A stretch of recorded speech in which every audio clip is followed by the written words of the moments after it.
सो good morning everybody, myself Acharya Vishwendra. आज NEET PYQs में gravitation के क्वेश्चन डिस्कस करूंगा आपसे। तो आइए स्टार्ट करते हैं। So here is the first question which says that work done to raise a mass m from the surface of earth to a height h which is equal to the radius of the earth. तो यहाँ से जो work done है वो change in potential energy के equal आ जाएगा, U2 minus U1।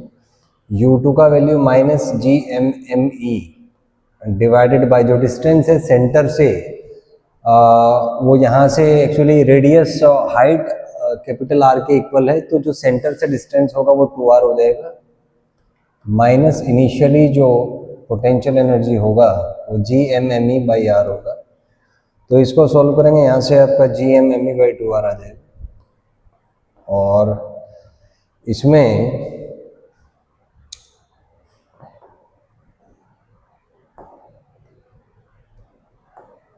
G का value होता है GME बाई R स्क्वायर। तो यहाँ से GR जो है that will be equal to GME by R। तो यहाँ पे अगर आप वैल्यू सब्स्टिट्यूट करें सो ये आ जाएगा आपका GME बाई R की जगह ये आप m/2 ले लीजिए into GM by R, ME by R, तो ये GR आ जाएगा। तो mgr/2 that will be the right answer. So D यहाँ पे करेक्ट हो जाएगा।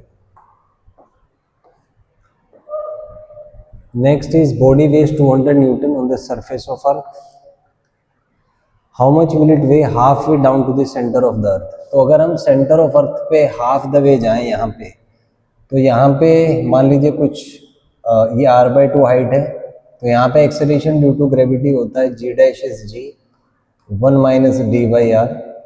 तो इसको आप सॉल्व करेंगे G'(G/2 आएगा, तो ग्रेविटी हाफ हो गया, इसका मतलब वेट भी हाफ हो जाएगा, तो 100 न्यूटन वे करेगा। First will be the correct answer, 1 हो जाएगा इसका। Next time period of a geostationary satellite is 24 at a height 6 RE from surface of earth. Time period of another satellite whose height is 2.5 RE from the surface. तो इसमें concept use होगा T1² / T2² is R1/R2 cube. तो यहाँ से T1/T2 को R1/R2 की power 3/2 लिखा जा सकता है। तो यहाँ से आपसे T2 पूछा है, T1 इज 24, तो ये आ जाएगा 24/T2 is equal to 6 RE height है, तो इसका मतलब डिस्टेंस जो है वो 7 RE हो जाएगा। यहाँ पे 2.5 है तो 3.5 ही RE आ जाएगा, पावर 3/2 ये कैंसिल हो जाएगा, सो ये होगा 2√2, तो 24/T2। यहाँ से आप सॉल्व करेंगे, T2 आपका 6√2 आ जाएगा। So A will be the correct answer over here, A आ जाएगा। Next is kinetic energy of a planet in an elliptical orbit around the sun. तो केप्लर्स लॉ का क्वेश्चन है, इलिप्टिकल ऑर्बिट में घूम रहा है, 3 पॉइंट्स पे काइनेटिक एनर्जी दिया है, AC is the major axis. तो यहाँ पे आपसे पूछा है देन, तो इसमें एक्चुअली ऑर्डर पूछा है आपसे कि ऑर्डर क्या होगा। सो यहाँ पे हम जानते हैं एपीगी और पेरिगी का कॉन्सेप्ट है, एंगुलर मोमेंटम कंजर्व रहेगा। सो V और R का प्रोडक्ट कांस्टेंट होता है, इसका मतलब V प्रोपोर्शनल टू 1/R, तो जिसका R ज्यादा होगा उसका V कम होगा। तो हम देख सकते हैं A पे काइनेटिक एनर्जी सबसे ज्यादा आएगा, so obviously option number B will be correct over here, B आ जाएगा। नेक्स्ट देखिए, mass of the sun were 10 times the smaller mass, universal gravitation constant were 10 times larger in magnitude, which of the following is not correct. पहला, rain drops will fall faster, मतलब acceleration इसका पूछा है यहाँ से, तो G आपका होता है GM/R²। तो जाहिर सी बात है कि मास अगर आप लेकिन रेन ड्रॉप्स का जो एक्सेलरेशन है वो अर्थ पे डिपेंड करता है, तो यहाँ पे अगर G को आप बढ़ा देंगे तो ऑब्वियसली G भी बढ़ जाएगा, तो ये तो करेक्ट है। नेक्स्ट है, walking on the ground would become more difficult, तो यहाँ पे आपका G इंक्रीज कर गया, इसका मतलब फ्रिक्शन बढ़ जाएगा, क्योंकि वो भी G पे डिपेंड करता है, तो ये भी आपका करेक्ट है। Next, time period of a simple pendulum on earth would decrease, ये देख लेते हैं। तो टाइम पीरियड होता है 2π√L/G, तो यहाँ से G बढ़ेगा तो टाइम पीरियड घटेगा, ये भी सही बात है। तो फोर्थ ठीक है, इसका मतलब G on earth will not change होगा, so fourth is wrong over here, D आ जाएगा। Next is acceleration due to gravity at a height 1 kilometre above the earth is the same of earth then as at a depth D below the surface. तो इसमें क्या है कि मान लीजिए H height ये ऊपर है और डी हाइट मान लीजिए कुछ नीचे है, ये पॉइंट 1 मान लीजिए, ये पॉइंट 2 मान लीजिए, तो आपको दिया हुआ है acceleration at 1 is acceleration at 2। तो हमें पता है वर्टिकल हाइट में जो एक्सेलेरेशन है वो होता है g इंटू 1 माइनस 2h/r, और नीचे जो है वो आएगा g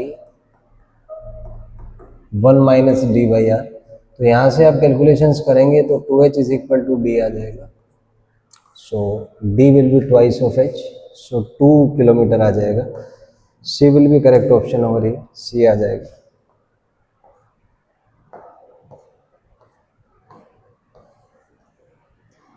Two astronauts are floating in gravitational free space after having lost contact with each other. The two will। अब इसमें थोड़ा सा लैंग्वेज में करेक्शन है क्योंकि आपने ग्रेविटेशनल फ्री स्पेस बोल दिया, बट यहाँ पे ग्रेविटेशन फ्री स्पेस मतलब है किसी दूसरे प्लेनेट का वहां पे ग्रेविटेशन फोर्स नहीं है, क्योंकि अगर ग्रेविटेशन फ्री हो गया तो पूरा का पूरा स्पेस टाइम का में ही वो चीज़ नहीं है, ग्रेविटी नहीं है, तब तो इन पे कोई भी इम्पेक्ट नहीं आएगा। बट यहाँ पे है कि आपस में जो इनमें फोर्सेस है ग्रेविटेशन फोर्सेस वो एक्ट करेंगे, तो यही कॉन्सेप्ट है। So they will move move towards each other, क्योंकि इनमें अपना जो ग्रेविटेशन फोर्स है आपस में जो एक दूसरे को अट्रैक्ट करेंगे वो फोर्स एग्जिस्ट करेंगे। तो ए ऑप्शन आ जाएगा। ग्रेविटेशन फ्री स्पेस मतलब इन दोनों को छोड़ के बाकी जो प्लैनेट्स हैं या बाकी जो यूनिवर्स है उसका ग्रेविटी यहाँ पे नहीं है, तो A will be the correct option है। Next is at what height from surface of earth the gravitational potential and value of g are this। तो आपसे हाइट पूछा है, तो बड़ी सिंपल सा क्वेश्चन है। ग्रेविटेशन पोटेंशियल होता है minus G M by R, minus G M by R आपको दिया हुआ है माइनस 5.4 × 10⁻⁷, और G M by R square आपको दिया हुआ है 6। तो आप इसको डिवाइड कर दीजिए तो ये आएगा आपका 1/r, और आर स्क्वायर ऊपर आ जाएगा। So that will be 5.4 × 10⁻⁷/6, which is 0.9 × 10⁻⁷, r है, तो ये आपका 9 × 10⁻⁶ मीटर आ जाएगा, which is 9000 किलोमीटर। ये रेडियस है, मतलब डिस्टेंस है सेंटर ऑफ अर्थ से। आपसे हाइट पूछा है, तो अर्थ का रेडियस होता है 6400 किलोमीटर, तो यहाँ से अगर आप कैलकुलेशंस करेंगे तो ये 2600 किलोमीटर आ जाएगा। 9000 तो डिस्टेंस है अर्थ से, तो हाइट अगर पूछा है आपका तो हाइट हो जाएगा आपका 9000 माइनस 6400, तो इसको सॉल्व करेंगे आपका 2600 किलोमीटर आ जाएगा। C will be correct over here, C आ जाएगा। Next is ratio of escape speed at earth to the escape velocity at a planet whose radius and mean density are twice as that of earth। तो यहाँ से हम देखें escape speed होता है आपका √2 GME/r, और अगर डेंसिटी से कंपेयर करें तो ये हो जाएगा ट्वाइस जी। मास होगा डेंसिटी इंटू वॉल्यूम, तो r³ आएगा बाई r। तो माने मैं कह सकता हूँ we escape proportional to √dr² है। तो इसी कंसेप्ट पे क्वेश्चन सॉल्व हुआ है। Radius and mean density twice है, तो इस पे आप वी ई डैश मान लीजिए, तो ये होगा 2d 2r² 4r²।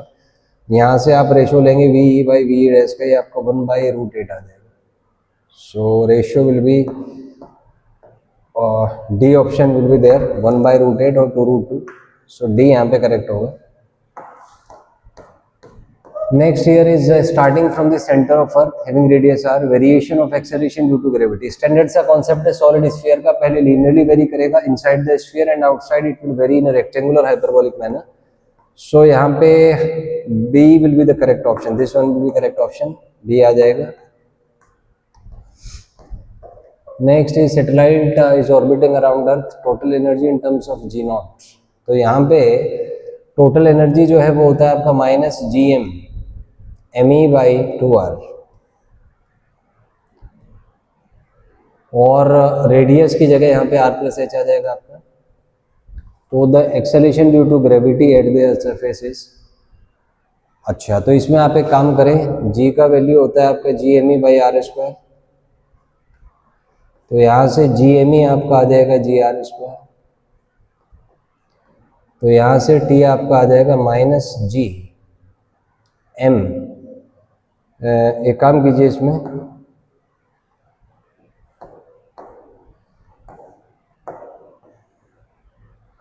यहाँ पे टोटल एनर्जी आपका आ जाएगा -m/2r+h, और GME को रख दीजिए आप gr²। तो यहाँ से -mgr0/2r+h gm/mgr²। सो B यहाँ से करेक्ट हो जाएगा, B विल बी करेक्ट हो रही है। Next is remote sensing satellite है, ऑर्बिट का हाइट आपको दिया हुआ है, अर्थ का रेडियस दिया है, ऑर्बिटल स्पीड आपसे पूछा है। तो ऑर्बिटल स्पीड आपका होता है √gm/r,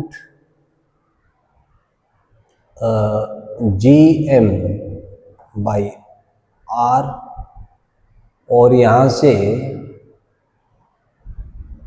gm को अपन लिख सकते हैं एज g/r², और इसको लिखा जा सकता है आपका r+h।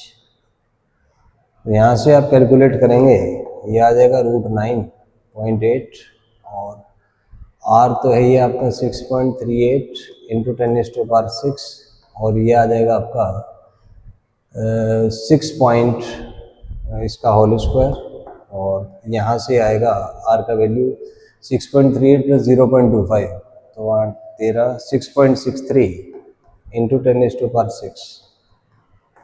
तो ये अगर कैलकुलेट होके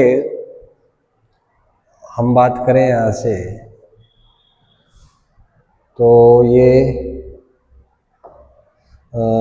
after calculations it will be, calculations के बाद ये 7.6 km/s आपका आ जाएगा, यहाँ से आप देख सकते हैं। Next is satellite is moving in an elliptical orbit around earth, mass of satellite is very small, ठीक है। Then linear momentum remains constant in magnitude. यहाँ पे देखना है कि एलिप्टिकल ऑर्बिट में घूम रहा है, तो एलिप्टिकल ऑर्बिट में अगर घूमेगा, ये मान लीजिए फोकस है, तो यहाँ पे आप देख सकते हैं कि जो इसका स्पीड है वो चेंज होगा हर जगह। तो स्पीड अगर चेंज होगा, और वैसे भी linear momentum constant in magnitude, तो अगर स्पीड चेंज हो रहा है तो लीनियर मोमेंटम आएगा आपका mv, तो ये इसका मैग्नीट्यूड कांस्टेंट होगा नहीं, तो ये ऑप्शन आपका गलत है।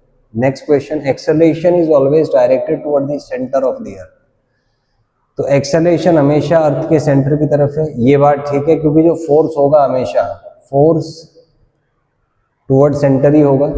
तो फोर्स अगर टुवर्ड सेंटर है तो हमेशा एक्सेलरेशन टुवर्ड्स द सेंटर होगा, तो ये ठीक है, बीच में करेक्ट है, मेरे ख्याल से बी दिया होगा, बी करेक्ट है। नेक्स्ट इज केपलर-सर्लो स्टेट्स दैट, ठीक है, okay, the relation between ji and के इज। तो यहाँ पे क्या है कि t² अगर आप सर्कुलर मोशन के लिए देखें तो ये आता है आपका 4π² × तो यहाँ से हम कह सकते हैं कि k जो है 4π² gm के इक्वल होगा, तो ये रिलेशन आ जाएगी। तो यहाँ से gk is gmk, I think इसको अगर हम सिंप्लीफाई कर लें तो इसको मल्टीप्लाई कर दीजिए यहाँ, तो यहाँ से आ जाएगा आपका gmk is equal to 4π²। So यही इसमें करेक्ट ऑप्शन हो जाएगा आपका, so D will be correct over here. Next is two spherical bodies, mass 5m और 4m है, 12r है, अट्रैक्ट है, ठीक है, distance covered before collision is. तो सेंटर ऑफ मास के कॉन्सेप्ट से सॉल्व हुआ है। मान लीजिए यहाँ पे इसका मास m है और इसका मास 5m है, बीच का डिस्टेंस है इसमें 12r।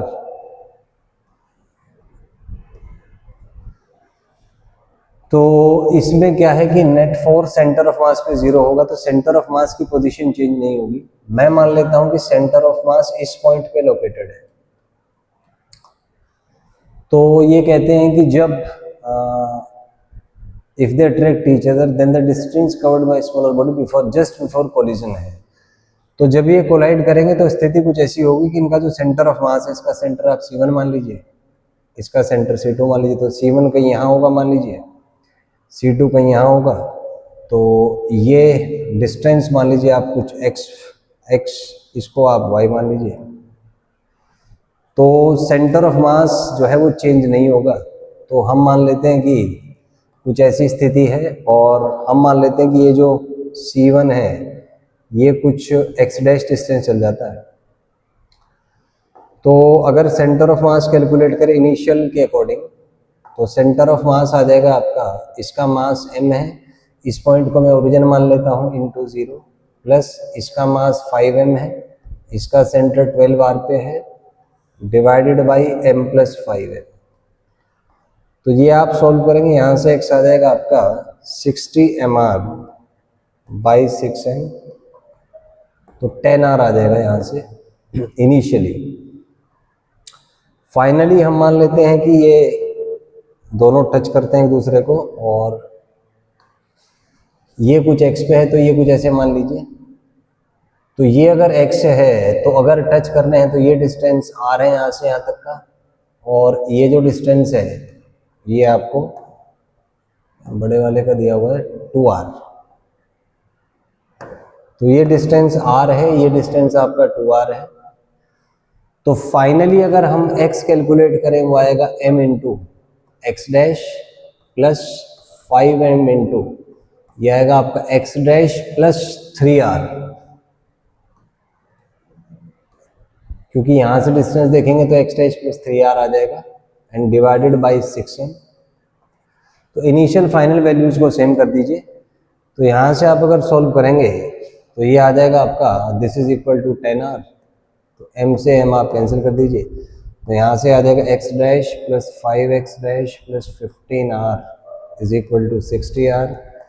तो यहाँ से आप सॉल्व करेंगे तो 6x डैश आपका 45r आ जाएगा। तो x डैश यहाँ से 45 बाई 6r 67.5r आ जाएगा। So distance traveled will be 7.5r. So here option number A will be correct. A correct हो जाएगा। Next is black hole is an object whose gravitation field is so strong that gravity cannot escape. ठीक है। To what approximate radius would Earth have to be compressed to be a black hole? तो इसमें आप एक काम करें, escape speed होता है 3 into 10 की पावर 8 कर दीजिए अगर ब्लैक होल बनाना, and this is equal to √2 GME divided by r। Square करेंगे दोनों साइड तो आ जाएगा 9 into 10⁻16 is equal to twice g होता है 6.67 10 की पावर -11। अर्थ का मास लगभग 6 इंटू 10 की पावर 4 है डिवाइडेड बाई r। यहाँ से कैलकुलेशंस करके आपका r आ जाएगा, और ये r आएगा आपका सॉल्व होके 10 की पावर -2 मीटर, मतलब 1 सेंटीमीटर के आसपास कर देंगे। तो ऑप्शन नंबर सी यहाँ पे करेक्ट हो जाएगा। Next is dependency of intensity of gravitation field. Repeated question है, तो इनिशियल स्ट्रेट लाइन होगा, फिर रेक्टेंगुलर हाइपरबोला ग्राफ होगा। सो इसमें ए और बी दोनों ही पॉसिबल है वैसे तो, बट क्योंकि ग्रेविटी में माइनस आएगा अगर क्योंकि टुवर्ड्स द सेंटर होता है, सो ज़्यादा बेहतर इसमें ए रहेगा। हालांकि ये और भी सेम ही है, केवल मैग्नीट्यूड का इसमें डिफरेंस, मैग्नीट्यूड ही इसमें लिया गया है। तो शेप ऑफ ग्राफ, क्योंकि जी को जनरली हम अगर रेडियली इनवर्ट की बात करें तो -gm/r² फॉर्म का होता है, तो उसके according A will be the best option. Next is infinite bodies आपको दी हैं, रिजल्टिंग ग्रेविटेशन पोटेंशियल। तो सिंपल सा कॉन्सेप्ट है, ये मान लीजिए पॉइंट 1, ये 2, ये अप टू इन्फिनिटी। तो ग्रेविटेशन पोटेंशियल जो है वो ये सबके सम के इक्वल होगा, v1 plus v2 plus on up to infinity. v1 आपका हो जाएगा -gm/1, ये हो जाएगा -gm/2 -gm/4 plus on up to infinity. इसको सॉल्व करेंगे, -gm कॉमन ले लीजिए, 1 + 1/2 plus on up to infinity. इसको आप सॉल्व करेंगे तो यहाँ से -gm, तो ये आपका 1/1 - ½ आएगा, तो ये -2gm आ जाएगा। m आपको 2 दिया हुआ है, तो ये -2g इंटू 2 -4g, तो -4g will be the right option. तो बी यहाँ पे करेक्ट हो जाएगा। Next is body of mass m is taken from earth surface to the height equal to twice the radius. ठीक है। Change in potential energy of the body, तो delta U होगा आपका U2 - U1, U2 हो जाएगा आपका -gm_me, और ये फाइनल है आपका 3r, और माइनस अर्थ पे पोटेंशियल एनर्जी होगा -gm_me/r। तो इसको आप सॉल्व करेंगे 2/3 gm_me/r आ जाएगा, और ये mgr के इक्वल होगा। सो 2/3 mgr will be the right option. तो ऑप्शन नंबर डी यहाँ पे करेक्ट हो जाएगा। Next is radius of a planet is twice radius of earth, both have almost equal average mass density, ठीक है। देन तो इसमें यहाँ पे कॉन्सेप्ट है कि escape speed root D R square के प्रोपोर्शनल होता है। तो अगर हम v2 बाई v1 देखें तो ये आपका r2 बाई r1 आ जाएगा। सो प्लेनेट पे जो एस्केप स्पीड होगा वो अर्थ का ट्वाइस आएगा। सो b will be correct over here, b correct हो जाएगा। Next is particle of mass m kept at rest at height 3r from surface of earth, ठीक है। Minimum speed with which it should be projected so that it does not return back. तो escape speed आपसे पूछा है, simple सा question है। Escape speed होता है root 2gme divided by are. तो इसको सॉल्व करेंगे, ये आपका रूट 2gme, आर का वैल्यू आपका 4r आ जाएगा। सो ये रूट gme बाई 2r आ जाएगा। तो ए आ जाएगा यहाँ पे, A will be correct option है, A will be correct. Next is height at which weight of body becomes 1/16 of its weight. तो सिंपल सा कॉन्सेप्ट है, जी डैश जो है वो g/16 हो जाएगा, और जी डैश का हाइट पे फंक्शन आता है 1 + h/r होल स्क्वायर। तो इसको सॉल्व करेंगे, यहाँ से 1 + h/r का होल स्क्वायर जो है 16 होगा। इसका मतलब 1 + h/r आपका 4 आ जाएगा। इसका मतलब h/r आपका 3 आ जाएगा, या h आपका 3r आ जाएगा। So here C will be the correct option, C आ जाएगा।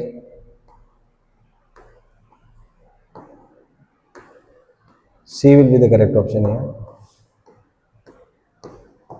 नेक्स्ट स्फेरिकल प्लेनेट का मास दिया हुआ डायमीटर है, particle falling freely surface with experience and simple सा कॉन्सेप्ट है, acceleration due to gravity gme by R square होता है। आर की जगह d/2 रखेंगे तो d²/4 आएगा, तो 4gmp बाई डी स्क्वायर। ये ऑप्शन विल बी करेक्ट यहाँ पे।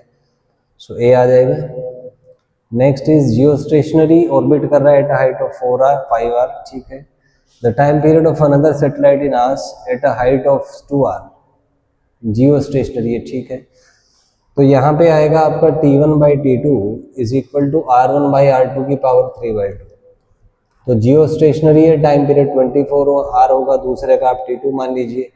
जियो स्टेशनरी का हाइट 5r है तो डिस्टेंस 6r आ जाएगा, और यहाँ से दूसरे का 2r है तो सेंटर से डिस्टेंस 3r पावर 3/2। तो इसको आप सॉल्व करेंगे, 24/t2 इज 2√2। तो t2 यहाँ से 6√2 आ जाएगा। सो सी विल बी करेक्ट ऑप्शन है, सी आ जाएगा 6√2।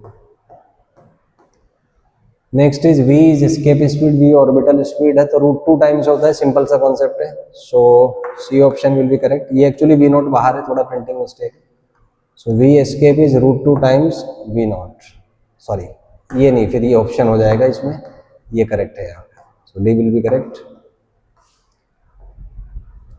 Next is which of the following plots represents variation of gravitational field due to thin spherical shell. तो अंदर 0 होगा, बाहर रेक्टेंगुलर हाइपरबोलिकली वेरी करेगा। सो इसमें B option will be correct, B आ जाएगा यहाँ पे।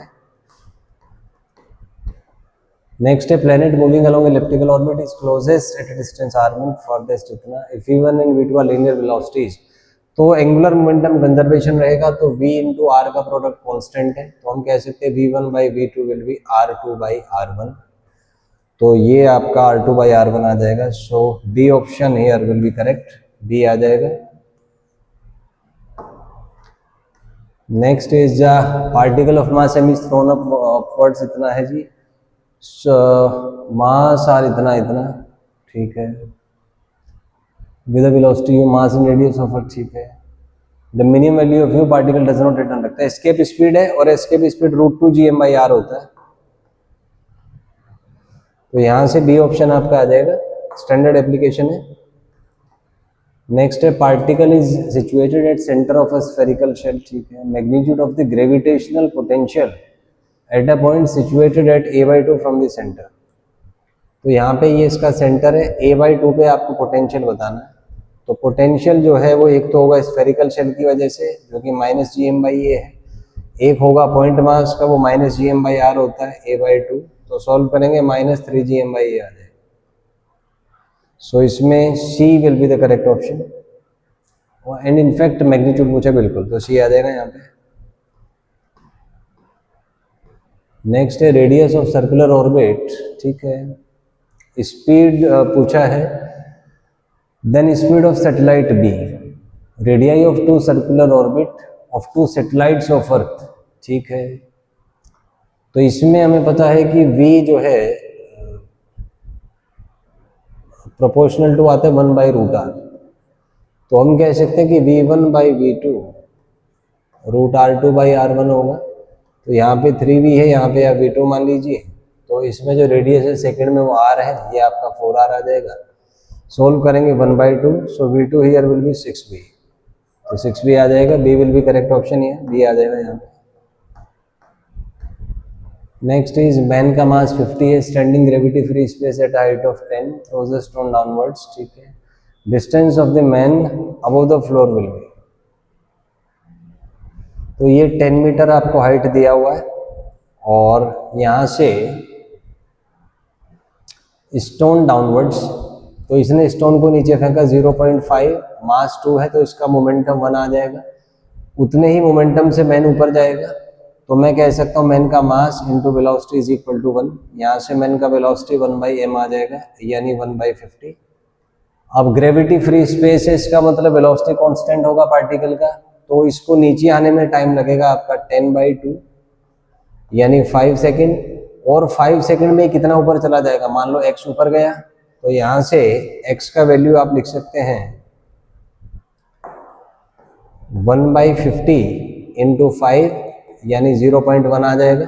तो इसका जो टोटल हाइट होगा नीचे से वो आपका x + 10 होगा, ये है 0.1 + 10। सोल्व करेंगे 10.1 आ जाएगा, so B will be correct option है, बी आ जाएगा यहाँ पे। So you can see it over, ऐसे आप देख सकते हैं।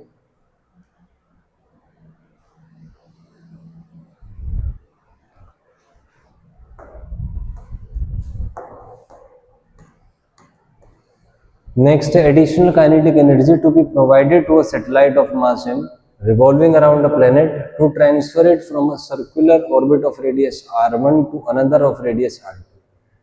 एडिशनल काइनेटिक एनर्जी, तो हम इसमें एक काम करते हैं, अगर दो स्टेट्स, एक मान लीजिए r1 पे है, एक मान लीजिए r2 पे है, तो इसको हम जो एनर्जी प्रोवाइड करेंगे वो टोटल एनर्जी के डिफरेंस के इक्वल आएगा, T2 - T1। और टोटल एनर्जी का जो डिफरेंस है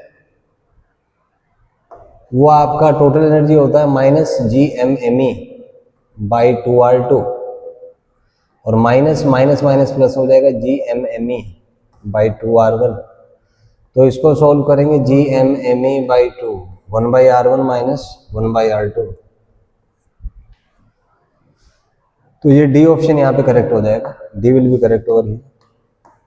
नेक्स्ट है dependency of acceleration due to gravity from the centre of earth, तो ये स्फीयर होगा, तो सॉलिड स्फीयर, तो पहले लीनियरली वेरी, फिर rectangular hyperbolically, B is the correct option, तो यहाँ पे बी आ जाएगा। नेक्स्ट है कुछ क्वेश्चंस दिए हुए हैं, जैसे centre of gravity is the point at which weight of the body acts, center of mass coincides with center of gravity if assumed to have infinite large radius, ठीक है। तो center of gravity is the point at which weight of the body acts, नहीं, इस पे torque 0 होता है। Option देखते हैं इसमें, which of the following is correct?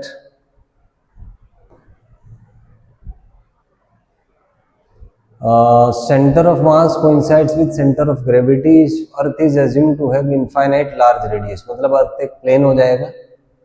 तो यहाँ पे ये कॉन्सेप्ट है कि सेंटर ऑफ मास और सेंटर ऑफ ग्रेविटी कोइंसाइड करेंगे अगर acceleration due to gravity same है, और acceleration due to gravity same ही होगा अगर इसका इनफाइनाइट लार्ज रेडियस है।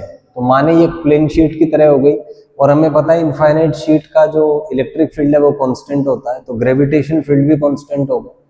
तो यहाँ पे ये कह सकते हैं कि weight of the body acts, मतलब सॉर्ट ऑफ कहा जा सकता है, is the point at which the weight of the body acts. हालांकि ये भी थोड़ा सा ट्विस्टेड है प्रॉब्लम, क्योंकि सेंटर ऑफ ग्रेविटी वो पॉइंट होता है जिसके अबाउट ग्रेविटेशन फोर्सेस का टॉर्क 0 होता है। So sort of we can say कि जो इफेक्टिव वेट है वो उसी पॉइंट पे लगेगा। सो 1 एंड 2 यहाँ पे करेक्ट हो जाएगा। थर्ड देखें, entire mass of the body can be considered to be concentrated at its centre of gravity. नहीं, ये नहीं होगा, क्योंकि इसमें आपको इंटीग्रेशन करना पड़ेगा, तो इट्स नॉट पॉसिबल, गलत है। Radius of gyration is the length of perpendicular drop from centre of gravity of the body to the axis. नहीं, ये सेंटर ऑफ ग्रेविटी नहीं, इसमें सेंटर ऑफ मास आएगा, तो इसमें से 1 एंड 2 करेक्ट है। तो 1 एंड 2 अगर करेक्ट है आपका, तो B will be correct option है, बी आ जाएगा। Next is particle of mass m इस रिपीट हो रहा है क्वेश्चन, -3gm/2 है, रिपीट हो रहा है, सो -3gm/a, सॉरी, दोनों को ऐड कर देंगे, पहले भी क्वेश्चन आया था ये, so A will be correct over here. Next is figure shows elliptical orbit of a planet. Okay, shaded area is twice shaded area SAB. T1 is the time for planet to move from C to D. T2 is the time to move from A to B. So यहाँ पे concept क्या है कि Ariane velocity constant है, तो इसका मतलब area का जो रेशियो है वो टाइम का रेशियो होगा, तो A1/A2 विल बी T1/T2, और एरिया डबल दे रखा है तो 2 इज इक्वल टू T1/T2 आ जाएगा यहाँ से। सो ये वाला इसमें करेक्ट होगा, B will be correct. Areal velocity constant है, उसके कंसेप्ट पे सोल्व हुआ है।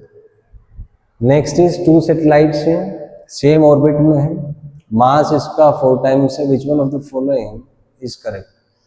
Potential energy of earth satellite in the 2 cases are equal, नहीं, गलत है, क्योंकि मास पे डिपेंड करेगा, ये तो नहीं होगा। Next question, S1 and S2 are moving with the same speed. Yes, ये करेक्ट है, क्योंकि जो स्पीड है वो केवल अर्थ के मास पे डिपेंड करता है, √gme/r, सैटेलाइट के मास पे डिपेंड नहीं करता, तो B is correct over here, तो बी इसका आंसर हो जाएगा। Next is earth is assumed to be a sphere of radius r, platform is arranged at a height h from the surface of earth, ठीक है। The escape velocity of body from this platform is f, ठीक है। Where v is escape velocity from surface of earth, okay। आपसे f का value पूछा है, तो मान लीजिए ये अर्थ है और यहाँ से किसी हाइट h पे आपने एक प्लेटफॉर्म लगाया, तो यहाँ से एस्केप स्पीड मान लीजिए कुछ v he I eight a height r from the surface of, h का वैल्यू r है, तो v जो है ये होता है आपका √2gme/r, तो यहाँ पे 2r आ जाएगा, तो इसको लिख सकते हैं 1/√2 तो ये VE डैश मान लीजिए, so this is your VE/√2। तो यहाँ से अगर आप कंपेयर करें तो f का वैल्यू 1/√2 हो जाएगा, so C will be correct over here, C आ जाएगा। Next is imagine a new planet having the same density as that of earth but it is 3 times bigger than earth in size, ठीक है। Acceleration due to gravity on surface of earth g and the surface of planet is g dash. तो इसमें simply आप solve कर लेंगे, g dash is equal to gm/r² है, तो यहाँ से आप सॉल्व करेंगे, मास को आप लिख सकते हैं as density into volume, volume आएगा आपका 4/3πr³, तो यहाँ से हमारा रिलेशन आ जाएगा g dash is proportional to d into r। तो सेम डेंसिटी है, मतलब ये भी खत्म हो गया, तो प्रोपोर्शनल टू r होगा, 3 टाइम्स बिगर है, तो इसका मतलब इस पे ग्रेविटी भी 3 टाइम्स बिगर होगा, सो ग्रेविटी 3 टाइम्स अगर आएगा, so D option will be correct over here, D आ जाएगा। Next is for a satellite moving in orbit around earth, ratio of kinetic to potential energy is, so potential और kinetic का ratio -1/2 होगा, standard सा concept है। So magnitude पूछा है यहाँ पे खाली, तो वैसे तो -½ आना चाहिए, लेकिन हाफ आ जाएगा अगर मैग्नीट्यूड है, बेस्ट ऑप्शन इज हाफ होगा ही, यहाँ से आ जाएगा। नेक्स्ट है यहाँ पे density of a newly discovered planet is twice earth का, acceleration due to gravity, surface is equal to surface of earth, ठीक है। रेडियस अर्थ r है, radius of the new planet तो हमने अभी डिस्कस किया था, g dash proportional to dr होता है। देन अगर g सेम है तो हम कह सकते हैं कि d1r1 इज d2r2, तो इसका जो डेंसिटी है वो ट्वाइस ऑफ अर्थ है, तो अर्थ पे मान लीजिए d है, अर्थ का रेडियस r है, इसका डेंसिटी 2d हो गया, रेडियस r2 मान लीजिए, तो यहाँ से कैलकुलेशंस करेंगे, r2 आपका r/2 आ जाएगा, so D option will be correct over here, D आ जाएगा। Next is 2 spheres situated in air, gravitation force is F, ठीक है। Space around the masses filled with liquid, तो लिक्विड के भरने से कोई फर्क नहीं पड़ेगा, फोर्स सेम रहेगा, so B will be the force over here. लेकिन सोचें अगर यही इलेक्ट्रिक फील्ड में पूछते तो net force F by epsilon R हो जाता, लेकिन जो उनके बीच का फोर्स है वो सेम रहता है, यहाँ पर भी नेट फोर्स चेंज हो जाता है। Next is acceleration due to gravity on a planet is 9 times due to, okay, man jumps to height of 2 metre on the surface of a, ठीक है। What is height of jump by the same person to the planet? तो इसमें हम देखें कि v का value होता है आपका √2gh, अगर h हाइट इसने राइज किया, और हम मानते हैं कि मैन में उतना एनर्जी है कि वो स्पीड उतना ही प्रोवाइड करेगा, तो स्पीड दोनों केस में सेम होगा, यही इसका कॉन्सेप्ट है। तो हम कह सकते हैं कि g1h1 is equal to g2h2 हो जाएगा। तो यहाँ पे मान लीजिए g है, हाइट h है, दूसरे प्लेनेट पे acceleration due to gravity 9g है, हाइट h मान लीजिए h2, तो h2 यहाँ से h/9 आ जाएगा, तो 2/9 हो जाएगा। सो ए विल बी, एक minute, is 9 times acceleration due to gravity on planet B. A man jumps, ये उल्टा बोल दिया मैंने, यहाँ पे एक्चुअली ए पे ग्रेविटी ज़्यादा है, तो यहाँ पे just a moment, g1h1 is equal to g2h2, तो ठीक है, ए पे ग्रेविटी 9 टाइम्स, तो इसको आप 9g मान लीजिए, हाइट 2 है, यहाँ पे g है, हाइट h2 मान लीजिए, तो यहाँ से h2 आपका कैलकुलेशन होगी 18 आ जाएगा। जहाँ पे ग्रेविटी कम है वहां पे हाइट ज्यादा होगी, इनवर्स रेशियो में, तो यहाँ पे। Next we have a body of mass m is placed on earth surface is taken from earth surface to height this, ठीक है। The change in gravitational potential energy, तो इनिशियल पोटेंशियल एनर्जी आपका हो जाएगा -gm_me/r, और final potential energy हो जाएगा -gm_me/4r। तो डिफरेंस आप निकालेंगे, ये 3/4 gm_me/r आ जाएगा, और यहाँ से 3/4 m gme को लिख सकते हैं g, अब me/r आ जाएगा आपका gr, सो 3/4 mgr आ जाएगा। So c will be correct over here, c आ जाएगा यहाँ पे। नेक्स्ट है, with what velocity should a particle be projected so that its height becomes equal to the radius of earth? तो इसमें मान लीजिए यहाँ से आपने प्रोजेक्ट किया पॉइंट ए से पॉइंट बी तक, मान लीजिए वेलोसिटी v है, तो हाइट इसमें r के इक्वल है, तो ये भी r होगा यहाँ से यहाँ तक का। तो एनर्जी कंजर्वेशन के हिसाब से ½ mv² -gme/r, me/r is equal to, यहाँ से आ जाएगा -gme/2r, काइनेटिक एनर्जी यहाँ से 0 है, तो यहाँ से आपका v आ जाएगा कैलकुलेट होकर, कैलकुलेशंस में दिखा देता हूँ आपको। So finally v will be √gm/r, तो यहाँ से इसको आप कैलकुलेट कर सकते हैं। नेक्स्ट क्वेश्चन है, for a planet having mass equal to mass of earth but radius is 1/4, ठीक है, द एस्केप वेलोसिटी इज, तो मास तो इक्वल है, रेडियस 1/4 है, तो v एस्केप जो है it is proportional to √m/r। तो दूसरे प्लेनेट से अगर v' है तो v' हो जाएगा आपका प्रोपोर्शनल टू रूट, मास है, मास तो सेम ही है, रेडियस 1/4 है, तो यहाँ से 1/2 आ जाएगा, हाफ हो जाएगा। So escape velocity will be 11.2 का हाफ आ जाएगा, C option will be there, so C option आ जाएगा यहाँ पे। एक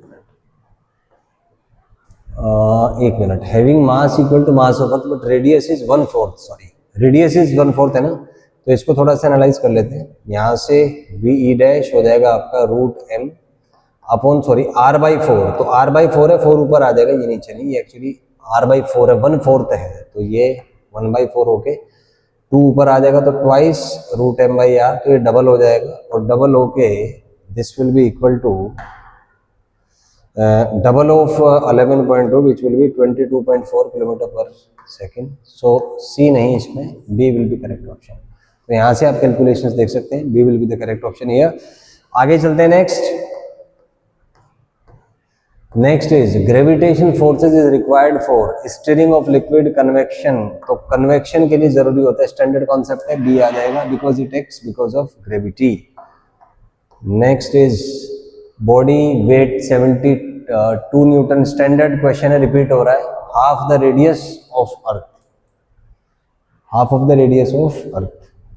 तो यहाँ से है gravitation force exerted on it will be, तो अगर eight a height half of the radius है तो जी डैश आ जाएगा आपका जी अपॉन 1+1/2 होल स्क्वायर, ये आएगा जी अपॉन 3/2 9/4 4/9 जी।